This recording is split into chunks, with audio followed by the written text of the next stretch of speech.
السلام عليكم ورحمة الله وبركاته. وعليكم السلام ورحمة الله وبركاته. بسم الله الرحمن الرحيم. الحمد لله رب العالمين، والصلاة والسلام على رسوله الكريم وعلى آله وصحبه أجمعين. قال الله تعالى: وآتوا حقه يوم حصاده. وقال رسول الله صلى الله عليه وسلم: زكاة الفطر طهرة للصائم من اللغو والرفث وطعمة للمساكين، من أداها قبل الصلاة فهي زكاة مقبولة، ومن أداها بعد الصلاة فهي صدقة من الصدقات। প্রশংসা আল্লাহর জন্য, শান্তি অবতীর্ণ হোক আমাদের প্রিয় নবী মুহাম্মদ সাল্লাল্লাহু আলাইহি সাল্লামের উপর।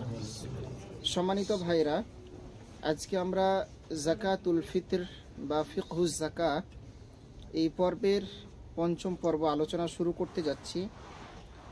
আজকে আমরা যা জানবো যাকাতুল ফিতর। যাকাতুল ফিতর বলতে এখানে সাদাকাতুল ফিতর, রমাদান মাস শেষে রোজার ভুল ত্রুটির জন্য আমরা যে ফিতরা প্রদান করে থাকি সেই বিষয়ে আজকে আমরা আলোচনা করব ইনশাআল্লাহ, এবং সেগুলো কোন কোন খাতে ব্যয় করব সে ব্যাপারেও কিছু আলোচনা রয়েছে ইনশাআল্লাহ। প্রথমত আমরা জানবো এই যাকাতুল ফিতর এর অপর নাম হলো সাদাকাতুল ফিতর। এটা আমরা কেন দিব? আল্লাহ তাআলা সমগ্র মুসলিম জাতির জন্য আনন্দ ও খুশির দিন হিসেবে বছরে দুটো দিন দিয়েছেন, একটি হলো ঈদুল ফিতর আর একটি হলো ঈদুল আযহা। ঈদুল ফিতরের দিন খুশির দিনে ধনীদের সাথে সাথে যেন গরিবরাও অংশগ্রহণ করতে পারে, সাদাকাতুল ফিতর প্রদানের এটি একটি উদ্দেশ্য। আল্লাহ রাসূল সাল্লাল্লাহু আলাইহি সাল্লাম, আল্লাহ তাআলা বলছেন সূরা আ'লার মধ্যে, কদ আফলাহা মান তাযাক্কা, অবশ্যই সে সাফল্য লাভ করবে যে তা যাকাত প্রদান করবে বা যাকাত আদায় করবে। এখানে সাদাকাতুল ফিতর উদ্দেশ্য করা হয়েছে। হাদিসে এসেছে, ইবনে আব্বাস রাদিয়াল্লাহু তাআলা আনহু বলছেন যে আল্লাহ রাসূল সাল্লাল্লাহু আলাইহি সাল্লাম বলেন, ফরাদা রাসূলুল্লাহ সাল্লাল্লাহু আলাইহি সাল্লাম, রাসূল সাল্লাল্লাহু আলাইহি সাল্লাম ফরজ করেছেন যাকাত আল ফিতরি, এই ফিতরের যাকাতটাকে, রোজাদারের ফিতরটাকে, তুহরাতান লিস-সাইমি, রোজাদারকে পবিত্র করার জন্য। তাহলে এখান থেকে কি বোঝা যায় যে আপনি সাদাকাতুল ফিতর প্রদান করবেন আপনি নিজেকে পবিত্র করার জন্য। সাইম মানে হচ্ছে রোজাদার, সাওম মানে হচ্ছে রোজা। তাহলে রোজাদারকে পবিত্র করার জন্য কিসের থেকে? মিনাল লাগবি ওয়ার রফাথি, যে অসারতা ও যৌনচারের পঙ্কিলতা থেকে, অর্থাৎ অশ্লীল অনর্থক কথাবার্তা, জাহেলি কাজ থেকে, যেটা আপনার অনিচ্ছায় অজানাই ভুলে হয়ে গেছে রোজা করার পর, আপনি করতে চান নাই, কিন্তু এটা তার ক্ষতিপূরণ স্বরূপ, কাফারা স্বরূপ এটা প্রদান করা হয়ে থাকে যাকাত। মান আদা ওয়া তু'মাতুন লিল মাসাকিন, যেটা মিসকিনদেরকে প্রদান করা হয়ে থাকে খাদ্য হিসেবে, এটা আপনি খান না, মিসকিনদেরকে দিয়ে থাকেন। মান আদাহা ক্বাবলা সলাতি, যে ব্যক্তি এটি সলাতের পূর্বে অর্থাৎ ঈদের সলাতের পূর্বে আদায় করবে, ফাহিয়া যাকাতান মাকবুলাহ, তাহলে তার যাকাতটা আল্লাহ তাআলা গ্রহণ করবেন। ওমান আদাহা বা'দা সলাতি, যে ব্যক্তি এটা ঈদের সলাতের পরে আদায় করবে, ফাহিয়া সাদাকাতুন মিনাস সাদাকাত, তাহলে তার এই দানটা অন্যান্য সাদকার মতো দান হয়ে যাবে। কিন্তু যে ব্যক্তি ঈদের সলাতের পূর্বে আদায় করবে তাহলে তারটা সাদাকাতুল ফিতর হিসেবেই গণ্য হবে। কেউ যদি ঈদুল ফিতরের পরে আদায় করে তাহলে তার দানটা সাদাকাতুল ফিতর নয়, অন্যান্য সাধারণ দানের মতোই দান হয়ে যাবে। এছাড়া অন্যান্য হাদিস রয়েছে এই ব্যাপারে। চলুন আমরা আলোচনায় চলে যাই। যাকাতুল ফিতর ফরজ হওয়ার জন্য নিসাব পরিমাণ সম্পদের মালিক হওয়া শর্ত কিনা। আমরা দেখেছিলাম যে 85 গ্রাম স্বর্ণ যদি কারো কাছে থাকে তাহলে তার উপর যাকাত ওয়াজিব, সেটা মালের যাকাত। সেটা কিসের যাকাত? মালের যাকাত। অথবা 595 গ্রাম রৌপ্য থাকলে তাকে তার উপর মালের যাকাত ফরজ। কিন্তু এই সাদাকাতুল ফিতর, ফিতরা যেটা আমরা দিয়ে থাকি, এটার জন্য কি কোনো নিসাব আছে? বড়লোক হওয়া লাগবে কি? এই ব্যাপারে চলুন আমরা জেনে নেই কি বলছেন আল্লাহ সুবহানাহু ওয়া তাআলা এবং রাসূল সাল্লাল্লাহু আলাইহি সাল্লাম। যাকাতুল ফিতর ওয়াজিব হওয়ার জন্য বা ফরজ হওয়ার জন্য কোনো নিসাব পরিমাণ মালিক হওয়া শর্ত নয়, কেননা যাকাতুল ফিতর ব্যক্তির উপর ফরজ, মালের উপরে ফরজ নয়। আর ওটা আমরা দেখেছিলাম মালের উপরে যাকাতটা ফরজ। মানে আপনার সম্পদ এত পরিমাণ টাকা হয়েছে, 1 বছর অতিক্রম করেছে, পূর্ণ মালিকানা আছে, তাহলে মালের উপরে জাকাত ফরজ। কিন্তু জাকাতুল ফিতরটা হচ্ছে কার উপরে ফরজ? ব্যক্তির উপরে। দুটোর মধ্যে পার্থক্য আছে, কিন্তু ওটা মালের উপরে ফরজ আর এটা হচ্ছে ব্যক্তির উপরে ফরজ, এটাই পার্থক্য। মালের সাথে এর কোনো সম্পর্ক নেই যে কে ধনী কে গরিব, এটার কোনো সম্পর্ক নেই। মালের কম বেশির কারণে এর পরিমাণ কম বেশি হবে না। রাসূল সাল্লাল্লাহু আলাইহি সাল্লাম বলছেন যাকাতুল ফিতরি, যেটা ওমর রাদিয়াল্লাহু তাআলা থেকে, ইবনে ওমর রাদিয়াল্লাহু তাআলা থেকে একটা হাদিস বর্ণিত হয়েছে। আল্লাহ রাসূল সাল্লাল্লাহু আলাইহি সাল্লাম বলছেন ফারাদা রাসূলুল্লাহ সাল্লাল্লাহু আলাইহি ওয়াসাল্লাম যাকাতাল ফিতরি, আল্লাহ রাসূল সাল্লাল্লাহু আলাইহি সাল্লাম যাকাতুল ফিতরটাকে ফরজ করেছেন সাআন মিন তামরিন, 1 সা পরিমাণ খেজুর, আও সাআন মিন শাঈরিন, অথবা 1 সা পরিমাণ জব, আলাল আবদি, দাসের উপরে, গোলামের উপরে। খেয়াল করবেন কিন্তু কার কার উপর আল্লাহ রাসূল সাল্লাল্লাহু আলাইহি ওয়াসাল্লাম যাকাত এই ফিতরাটাকে ফরজ করেছেন। প্রথমত আলাল আবদি, মানে গোলামের উপর, যে পরাধীন, যে অন্যের অধীনে আছে, স্বাধীন নয়। ওয়াল হুররি, যে স্বাধীন, তার উপরও। তাহলে পরাধীন ব্যক্তির উপরও জাকাত ফরজ, স্বাধীন ব্যক্তির উপরও জাকাত ফরজ। মুক্ত ব্যক্তির উপর জাকাত ফরজ, যে ব্যক্তি বন্দী আছে তার উপরও জাকাত ফরজ। এরপর বলছেন যে ওয়াদ যাকারি, পুরুষের উপরেও জাকাত ফরজ, ওয়াল উনসা, এবং নারীর উপরে। মানে বিস্তারিত আল্লাহ রাসূল সাল্লাল্লাহু আলাইহি ওয়াসাল্লাম বলছেন ওয়াস সগীরি, এবং শিশুদের উপর বা ছোটদের উপরে, ওয়াল কাবীরি, এবং বড়দের উপর, মিনাল মুসলিমিন, যদি তারা মুসলমান হয়ে থাকে। কোন একটা শিশু ঈদুল ফিতরের আগের দিন জন্মগ্রহণ করেছে, তাহলে তার পক্ষ থেকেও সাদাকাতুল ফিতর দিতে হবে। সে যদি রোজাদার নাও হয়, এখন আপনি মনে করছেন যে আপনি রোজাদার, শুধুমাত্র আপনার পক্ষ থেকেই সাদাকাতুল ফিতর আদায় করতে হবে, কেননা আপনি রোজা রেখেছেন, কিন্তু না, পরিবারের প্রত্যেকটা সদস্যর পক্ষ থেকে সাদাকাতুল ফিতর আদায় করতে হবে। বিষয়টা কি বুঝতে পেরেছেন? বিষয়টা এমন নয় যে যারা রোজা রেখেছে তাদেরকে শুধু সাদাকাতুল ফিতর দিতে হবে, মানে ফিতরা দিতে হবে। বিষয়টা কি এমন না, বিষয়টা এমন যে পরিবারের ছোট বড়, নারী পুরুষ, সবার পক্ষ থেকেই যাকাতুল ফিতরা আদায় করতে হবে। যেটা আমরা পরিমাণটা দেখেছি। আল্লাহ রাসূল সাল্লাল্লাহু আলাইহি ওয়াসাল্লাম বলছেন যে ওয়া আমারা বিহা আন তুআদ্দা ক্বাবলা খুরুজিন নাস ইলা সলাহ, আর সেটা প্রদান করার ব্যাপারে আল্লাহ রাসূল আদেশ দিয়েছেন যে ঈদের নামাজে যাওয়ার পূর্বে। কারণ ঈদের নামাজের পরে যদি আপনি দেন, তাহলে তাদের প্রয়োজনটা কখন? ঈদের নামাজের আগে। ঈদের নামাজের আগে তার প্রয়োজন। এই জন্য যেভাবে নুরুদ্দিন ভাই বলছে একটু আস্তে বলতে হবে। এরপরে দেখেন যে রাসূল সাল্লাল্লাহু আলাইহি সাল্লাম দাসের উপর যাকাতুল ফিতর ব্যতীত তার সম্পদের যাকাত ফরজ করেননি। একজন দাস, সে অনেক টাকা জমাইছে, ফিতরে পরিমাণ কি বলে, নিসাব পরিমাণ সম্পদ জমাইছে, কিন্তু তার উপর অন্য জাকাত, ওই জাকাতটা ফরজ নয়। কেন? সে মুক্ত নয়, সে গোলাম, পরের অধীনে আছে, কিন্তু তার উপর যাকাতুল ফিতর কেন ফরজ? সে এই ব্যাপারে আল্লাহ রাসূল সাল্লাল্লাহু আলাইহি ওয়াসাল্লাম এর হাদিসের ব্যাপারে আওতাভুক্ত। আল্লাহ রাসূল সাল্লাল্লাহু আলাইহি ওয়াসাল্লাম বলছেন আন আবি হুরায়রা রাদিয়াল্লাহু আনহু আন রাসূলিল্লাহ সাল্লাল্লাহু আলাইহি ওয়াসাল্লাম قال লাইসা ফিল আবদি সাদাকাতান ইল্লা সাদাকাতুল ফিতর, দাসের উপরে বা গোলামের উপরে কোনো সাদাকা নেই, সাদাকাতুল ফিতর নেই, একমাত্র এই ফিতরা ছাড়া, যেটাকে আমরা ফিতরা নামে আমরা চিনে থাকি। এরপরে আমরা দেখব যে রাসূল সাল্লাল্লাহু আলাইহি ওয়াসাল্লাম ধনী গরিব সকলের উপরে যাকাত ফরজ করেছেন। আগের হাদিস আমরা দেখলাম নারী পুরুষ ছোট বড় সবার উপরে। এই হাদিস আল্লাহ রাসূল সাল্লাল্লাহু আলাইহি ওয়াসাল্লাম বলছেন যে আদু আন কুল্লি ইনসানিন, কুল্লি ইনসান মানে কি, প্রত্যেক মানুষের কাছ থেকে, সমস্ত মানুষের কাছ থেকে মানে যাকাত প্রদান করতে হবে, আদায় করতে হবে। আল্লাহ রাসূল আরো বলছেন মিন বুররিন, মানে গম থেকে, যদি সেটা গম হয় খাদ্য শস্য দ্বারা, আনিস সগীরি, ছোটদের থেকে, ওয়াল কাবীরি, বড়দের থেকে, ওয়াল যাকারি ওয়াল উনসা, নারী পুরুষ সবার পক্ষ থেকে, ওয়াল গানিয়্যি, যারা ধনী রয়েছে তাদের পক্ষ থেকেও, ওয়াল ফাকিরি, যারা ফকির রয়েছে তাদের পক্ষ থেকেও। তাহলে এই তিনটা হাদিস স্পষ্ট পরিষ্কার করে দেয় যে প্রত্যেকটা ব্যক্তির পক্ষ থেকে সাদাকাতুল ফিতর আদায় করা ফরজ। কেন? আল্লাহ রাসূল সাল্লাল্লাহু আলাইহি ওয়াসাল্লাম এখন বলছেন ফাআম্মাল গানিয়্যু, যে ব্যক্তি ধনী, ফায়ুযাক্কিহিল্লাহু, আল্লাহ তাআলা এর বিনিময়ে তাকে পবিত্র করবেন। এর বিনিময়ে তার যদি কোনো ভুল ত্রুটি থেকে যায় সিয়াম পালন করতে গিয়ে, তাহলে আল্লাহ তাআলা তাকে পবিত্র করবেন, এর বিনিময়ে কাফারা হয়ে যাবে। এরপর আল্লাহ রাসূল সাল্লাল্লাহু আলাইহি ওয়াসাল্লাম বলছেন, ওয়া আম্মাল ফাকিরু, ফকির যে ফিতরা খাওয়ার যোগ্য তাকেও কি দিতে হয়? ফিতরা দিতে হয়।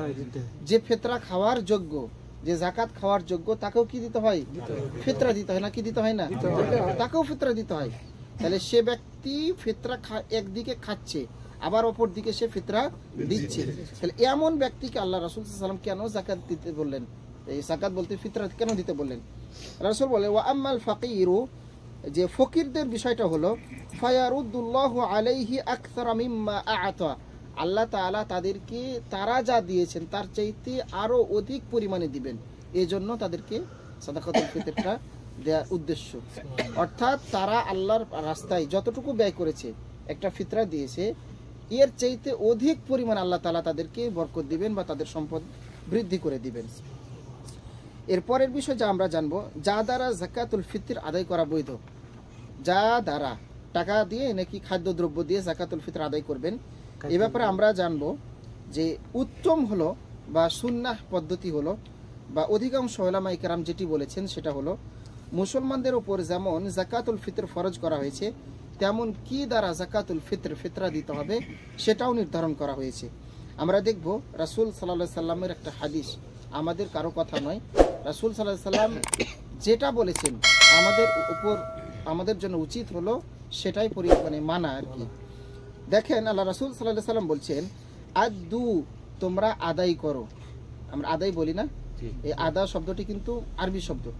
আদু আমরের শিগা, তোমরা আদায় করো মানে তোমরা দাও, সাআন মানে এক সা, আমরা গতদিন দেখেছিলাম সা হচ্ছে আরবি পরিভাষা, মিন তাআমিন খাদ্য হতে, আল্লাহ রাসূল সাল্লাল্লাহু আলাইহি ওয়াসাল্লাম কি বললেন?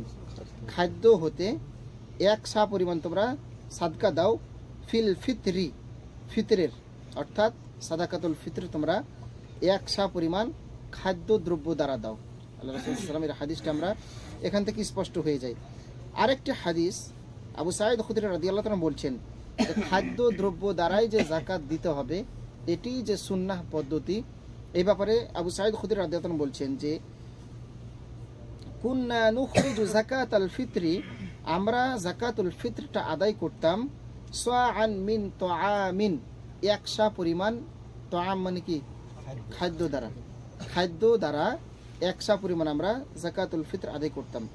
আও সাআন মিন শাঈরিন, এক সা পরিমাণ জব দ্বারা, অথবা আও সাআন মিন তামরিন, অথবা এক সা পরিমাণ খেজুর দ্বারা, আও সাআন মিন আকতিন, অথবা এক সা পরিমাণ কিশমিশ দ্বারা বা পনির দ্বারা, আকতিন মানে হচ্ছে পনির দ্বারা, আও সাআন মিন জাবিবিন, অথবা এক সা পরিমাণ জাবিব মানে হচ্ছে কিশমিশ, কিশমিশ দ্বারা।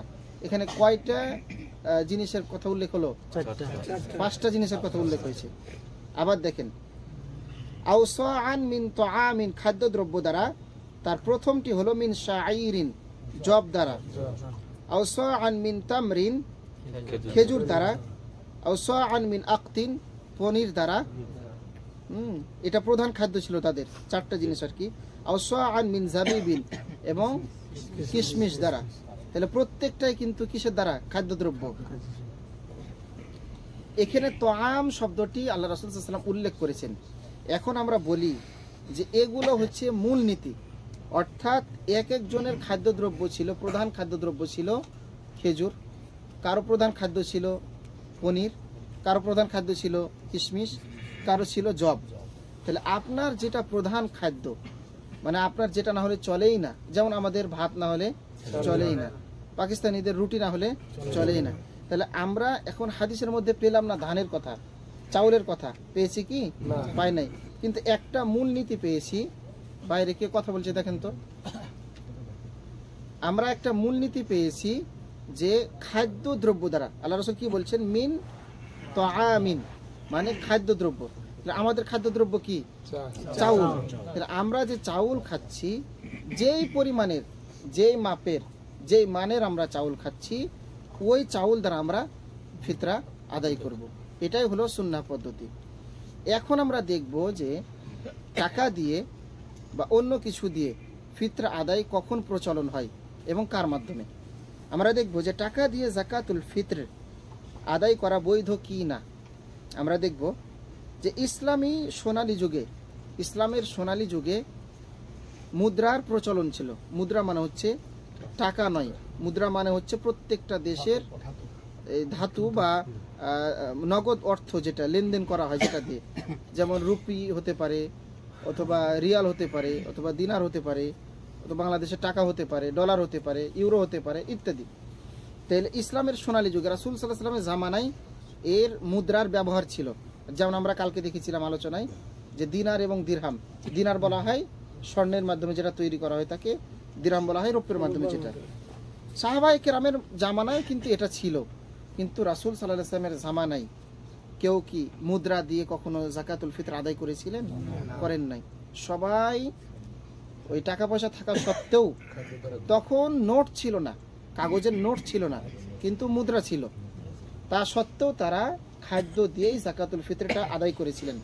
এখন আমরা দেখব সাহাবীদের জামানাও কিন্তু এরকম ছিল। সর্বপ্রথম যে ব্যক্তি এটা প্রচলন করেছিলেন আমরা দেখব তিনি হলেন মুআবিয়া রাদিয়াল্লাহু তাআলা আনহু। মুআবিয়া তার এটা একটা বিশেষ তার একটা ইজতিহাদ ছিল, সেই ইজতিহাদটা আমরা এখানে আলোচনা করব ইনশাআল্লাহ। তিনি বলছেন যে প্রত্যেক মুসলিমের যাকাতুল ফিতর হিসাবে একশা খাদ্যশস্য প্রদান করতে হবে, এটাই সুন্নাহ। মুআবিয়া রাদিয়াল্লাহু তাআলা আনহু একটি ইজতিহাদ ছিল, সেই ইজতিহাদটা কি? আবু সাঈদ খুদরি রাদিয়াল্লাহু তাআলা বলছেন যে আমরা রাসূল সাল্লাল্লাহু আলাইহি সাল্লামের জীবদ্দশায় প্রত্যেক ছোট বড় স্বাধীন দাস একশা করে খাদ্য বস্তু অথবা একশা পনির অথবা একশা জব অথবা একশা খেজুর অথবা একশা কিশমিশ যাকাতুল ফিতর হিসেবে আদায় করতাম। এটা কে বলছেন হাদিসটা? না, আবু সাঈদ খুদরি রাদিয়াল্লাহু তাআলা বলছেন রাসূলের জামানায় আমরা এভাবে সাদাকাতুল ফিতরটা বা যাকাতুল ফিতরটা আদায় করতাম। আমরা এরূপ ভাবে যাকাতুল ফিতর বের করতাম। এমন সময় মুআবিয়া ইবনে আবি সুফিয়ান রাদিয়াল্লাহু তাআলা আনহু হজ বা উমরা উপলক্ষে মদিনায় আসলেন। তিনি ছিলেন আমির, মদিনায় আসলেন। তার সঙ্গে সিরিয়ার গম এলো, মানে সিরিয়ার যারা অধিবাসী ছিল, সিরিয়ার গমটা প্রসিদ্ধ ছিল, সিরিয়ার গম আসলো। তিনি মসজিদের মিম্বরে দাঁড়িয়ে জনগণকে উদ্দেশ্য করে বললেন, ওই সময় কিন্তু মুআবিয়া রাদিয়াল্লাহু তাআলা আমির ছিলেন, উদ্দেশ্য করে বললেন যে আমি মনে করি সিরিয়ার 2 মুদ অর্ধশা, 2 মুদ মানে হচ্ছে অর্ধশা, 2 মুদ মানে অর্ধশা, আর 4 মুদ মানে একশা। 4 মুদে হয় একশা আর 2 মুদে হয় অর্ধশা। তিনি বললেন যে সিরিয়ার গমটা অত্যন্ত মূল্যবান, দামি, তো সিরিয়ার 2 মুদ সমান অর্ধশা গম মূল্যের দিক দিয়ে মদিনার একশা খেজুরের সমতুল্য। মানে মদিনার খেজুর একশা মানে 4 মুদে যে টাকা আসে, যে দাম, সিরিয়ার অর্ধশা মানে 2 মুদ সেই দাম। কথা বুঝতে পেরেছেন কি? মানে মদিনার খেজুরের দাম 4 মুদে যা আসবে, একসাথে যা আসবে, সিরিয়ার গমে অর্ধশায়ে সেই দাম আসবে, সমান আসবে। এজন্য মুআবিয়া রাদিয়াল্লাহু তাআলা বললেন যে মদিনার একশা খেজুরের সমতুল্য, অথবা লোকজন তা তিনি বললেন যে যেহেতু এটা সমান সমান হয়ে যাচ্ছে, তাহলে এখন থেকে একশা আর এই যাকাতুল ফিতর প্রদান করতে হবে না, অর্ধশা যাকাতুল ফিতর প্রদান করতে হবে। অতঃপর লোকজন তা গ্রহণ করলো। এটা ছিল যাকাতুল ফিতরের পরিমাণ। আবু সাঈদ খুদরি রাদিয়াল্লাহু তাআলা বলছেন যে আমি যতদিন দুনিয়া বেঁচে থাকবো ততদিন তা অর্ধশা গমের ফিতরা কখনো আদায় করব না। কেননা আবু সাঈদ খুদরি রাদিয়াল্লাহু তাআলা রাসূল সাল্লাল্লাহু আলাইহি ওয়াসাল্লামের জামানা থেকেই কতটুকু পরিমাণ করে আদায় করছিলেন? একশা পরিমাণ করে আদায় করছিলেন। বর্তমানেও আমাদের বাংলাদেশে যেটা বেশি প্রচলিত রয়েছে যে অর্ধশা আমরা দিয়ে থাকি, কিন্তু রাসূল সাল্লাল্লাহু আলাইহি ওয়াসাল্লামের হাদিস হলো একশা। এই আবু সাঈদ খুদরি রাদিয়াল্লাহু তাআলা বলছেন যে আমি রাসূল সাল্লাল্লাহু আলাইহি ওয়াসাল্লামের হাদিস পেয়েছি, রাসূল সাল্লাল্লাহু আলাইহি ওয়াসাল্লামের জামানায় আমি এই পরিমাণে বা আমরা এই পরিমাণে যাকাতুল ফিতর আদায় করতাম। তাহলে মুআবিয়া রাদিয়াল্লাহু তাআলা এটা ইজতিহাদ ছিল যে এই সিরিয়ার গম বেশি দাম, তার ইজতিহাদ ঠিক আছে, এর জন্য তিনি তার পর্যন্ত পৌঁছে আছেন, কিন্তু রাসূলের হাদিস থাকা সত্ত্বেও আমরা তার ইজতিহাদ গ্রহণ করব না। এজন্য তিনি আমিরের বিরুদ্ধে, আমিরের সেই হুকুম না মেনে তিনি নিজে এই একশা পরিমাণ খাদ্যশস্য আদায় করতেন। ইমাম বুখারী রাহিমাহুল্লাহ তার ভাষ্যকার হাফেজ ইবনে হাজার আসকালানী রাহিমাহুল্লাহ তিনি বলছেন, আবু সাঈদ খুদরী রাদিয়াল্লাহু তাআলা আনহুর এই সিদ্ধান্ত ছিল হাদিসকে দৃঢ়ভাবে ধারণের একটা পূর্ণ শক্তি এবং রাসূল সাল্লাল্লাহু আলাইহি ওয়াসাল্লামের সুন্নাতকে পূর্ণ ইত্তেবা করা বা অনুসরণ করা। আর মুআবিয়া রাদিয়াল্লাহু তাআলা ইজতিহাদ এবং মানুষের তা গ্রহণ করার মাধ্যমে ইজতিহাদ জায়েজ প্রমাণ করে এবং তা যা প্রশংসনীয়, কিন্তু যেখানে দলিল উপস্থিত সেখানে ইজতিহাদ অগ্রহণযোগ্য। আমরা যেখানে রাসূল সাল্লাল্লাহু আলাইহি ওয়াসাল্লামের স্পষ্ট হাদিস পাচ্ছি যে আল্লাহ রাসূল বলছেন 100 পরিমাণ খাদ্য শস্য দিতে হবে, সেখানে মুআবিয়া রাদিয়াল্লাহু তাআলার ইজতিহাদকে আমরা প্রাধান্য দিতে পারি না। যেটা একটু আমাদের মিস্টেক হয়ে গেছে যে টাকা দিয়ে যাকাতুল ফিতর আদায় করা বৈধ নাকি অবৈধ। আমরা এখানে বলবো যে যেটা বলছিলাম, রাসূল সাল্লাল্লাহু আলাইহি ওয়াসাল্লামের জামানায় মুদ্রা চালু থাকা সত্ত্বেও তারা খাদ্যশস্য দিয়ে যাকাত আদায় করেছেন, টাকা দিয়ে মুদ্রা দিয়ে যাকাত আদায় করেন নাই। বর্তমানে আমরা আমাদের হাতের মধ্যে টাকা পয়সা থাকলেও আসলে সুন্নাহ পদ্ধতি হলো যে খাদ্যশস্য দিয়েই যাকাতুল ফিতর আদায় করা। আপনি যেই মানের চাউল খাবেন, 20 টাকা, 50 টাকা, 100 টাকা, যেই মানের চাউল আপনি খাবেন সেই মানের চাউল 100 পরিমাণ দিবেন। আমরা দেখেছি যে 100 পরিমাণ গতদিন আমরা 2.5 কেজি ধরেছিলাম, গতকালকের আলোচনায় আমাদের 2.5 কেজি এসেছিল। এরপর আমরা দেখব যাকাতুল ফিতর আমরা কখন আদায় করব। যাকাতুল ফিতর আদায়ের উত্তম সময় হলো রমাদান মাস শেষ হওয়ার পর। রমাদান মাস শেষ হয় কখন? যখন 29 বা 30 রোজা শেষ হয়ে শাওয়ালের চাঁদ আকাশে দেখা যায়, তখন না রমাদান শেষ হয়। আর আপনি কিসের বিনিময়ে এই যাকাতটা আদায় করছেন? রমজানের বিনিময়ে। তাহলে আপনার এটা আদায় উত্তম সময় হলো যে আকাশে চাঁদ উদিত হওয়ার পর থেকে নিয়ে ঈদগাহে যাওয়ার আগ পর্যন্ত। আকাশে চাঁদ উদিত হওয়ার পর থেকে ঈদগাহে যাওয়ার আগ পর্যন্ত। যদি এটা রাষ্ট্রীয় বা সামাজিকভাবে এরকম পদ্ধতি থাকে তাহলে আমরা এই সময়ের মধ্যে প্রদান করব। আল্লাহ রাসূল সাল্লাল্লাহু আলাইহি সাল্লাম বলছেন যে হাদিসে রাসূল সাল্লাল্লাহু আলাইহি সাল্লাম বলেন যাকাতুল ফিতর নাম করেছেন, যাকাত রমাদান নাম করে নাই। আপনি যদি এটা রোজা শেষ না হওয়ার আগেই দিয়ে থাকেন তাহলে কি আপনি কিসের বিনিময়ে এটা দিলেন? না আপনার রোজার ভুল ত্রুটিগুলোর জন্যই তো এটা দান করলেন নাকি? এখন রোজাই তো আপনার শেষ হয় নাই, তাহলে আপনি এটা কিভাবে দিলেন? এটা একটা প্রশ্ন। সামনে আমরা এর সমাধান নিব ইনশাআল্লাহ। আমরা দেখব এখানে কয়েকটা হাদিস। ইবনে ওমর রাদিয়াল্লাহু তাআলা আনহু জমাকারীদের নিকট সাদাকাতুল ফিতর প্রদান করতেন, আর তারা ঈদুল ফিতরের একদিন অথবা 2 দিন পূর্বে আদায় করতেন। তবে প্রয়োজন সাপেক্ষে এখানে বলা হয়েছে ইবনে ওমর রাদিয়াল্লাহু তাআলা আনহু যদি সেটা উত্তোলনে জটিলতা দেখা যায় তাহলে সময়ের পূর্বেই 1 দিন অথবা 2 দিন পূর্বে সেটা উত্তোলন করা যেতে পারে। হ্যাঁ, সেটা আপনি দিয়ে দিবেন, সেটা আপনি প্রদান করে দিবেন। কিভাবে? এখানে আরেকটা হাদিস আমরা উল্লেখ করব। সহিহ ইবনে খুজাইমাতে একটা হাদিস রয়েছে যে মাতা কানা ইবনে ওমর ইউতি সা, ইবনে ওমর কখন এই 60টা পরিমাণ প্রদান করতেন যাকাতুল ফিতর? ক্বালা ইদা ক্বাআদাল আমিল, যখন আমিল এটা আদায় করার জন্য বসতো। আমিল বলতে ওই যে যাকাতুল ফিতর যাকাত দেওয়ার জন্য 8টা খাত আমরা দেখেছিলাম না, ওখানে একটা খাত দেখেছিলাম কে? আদায়কারী, যে আদায় করবে। তো আদায় করার জন্য সাহাবীদের জামানায়, রাসূলের জামানায় একজনকে নির্দিষ্ট করেছিল। তার মধ্যে একজন ছিলেন প্রসিদ্ধ আবু হুরায়রা রাদিয়াল্লাহু তাআলা, যে সে যাকাতুল ফিতর আদায় করত, জোগাতো। তো যখন সে বসতো, কুলতু মাতা কানাল আমিল ইয়াকউদ, ওই আমিল কখন বসতো যাকাতটা উত্তোলন করার জন্য? ক্বালা ক্বাবলাল ফিতরি বিয়াউমিন আও ইয়াউমাইনি, ঈদুল ফিতরের 1 দিন আগে অথবা 2 দিন আগে তিনি বসতেন। তাহলে আপনি দান করবেন ঈদুল ফিতরের 1 দিন অথবা 2 দিন পূর্বে, যদি আপনার জন্য এটা কঠিন না হয়। আর এটা বন্টন করবে ঈদের সালাতের পর, যেমনটা আল্লাহ রাসূল সাল্লাল্লাহু আলাইহি সাল্লাম বলছেন।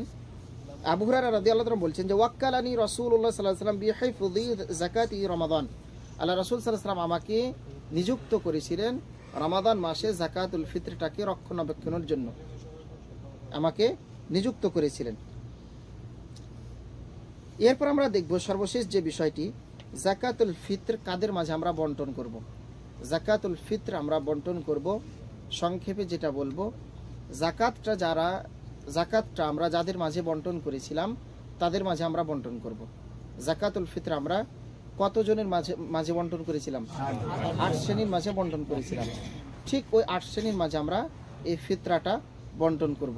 এখানে হানাফি ওলামায়ে কেরাম কিছু অভিমত ব্যক্ত করেছেন যে তারা এই 8 শ্রেণী ব্যতীত অন্যদের মাঝেও বন্টন করেন। আমরা দেখব যে এই 8 শ্রেণী ব্যতীত অন্য শ্রেণী নয়, এই 8 শ্রেণীর মাঝে আমরা এই যাকাতুল ফিতরটা বন্টন করব। আমরা এই গতকালকের যেই 8টি শ্রেণী আমরা পেয়েছিলাম সেটা আরেকবার আলোচনা করে নিব। সেটা হলো 1 নাম্বার ফকির, 2 নাম্বার মিসকিন, 3 নাম্বার যে ব্যক্তি ওটা আদায় করে, 4 নাম্বার হচ্ছে অমুসলিম ব্যক্তি, 5 নাম্বার হচ্ছে দাস মুক্তির জন্য, 6 নাম্বার ঋণগ্রস্ত ব্যক্তির জন্য, 7 নাম্বার যারা আল্লাহর রাস্তায় রয়েছেন তাদের জন্য, 8 নম্বর মুসাফির ব্যক্তির জন্য। আল্লাহ তাআলার কাছে দোয়া করছি আল্লাহ তাআলা যেন আমাদেরকে এই যাকাতুল ফিতর যথাযথভাবে আদায় করার তৌফিক দান করেন এবং এই ফিকহুজ যাকাত থেকে আমরা যা শিখলাম সেটি যেন আমরা বাস্তব জীবন আমল করতে পারি। আশাবাদ ব্যক্ত করে আজকের আলোচনা আমরা এখানে শেষ করছি। সাল্লাল্লাহু ওয়াসাল্লাম আলা নবিয়িনা মুহাম্মদ ওয়া আলা আলিহি ওয়া সাহবিহি আজমাইন। আসসালামু আলাইকুম ওয়া রাহমাতুল্লাহি ওয়া বারাকাতুহু।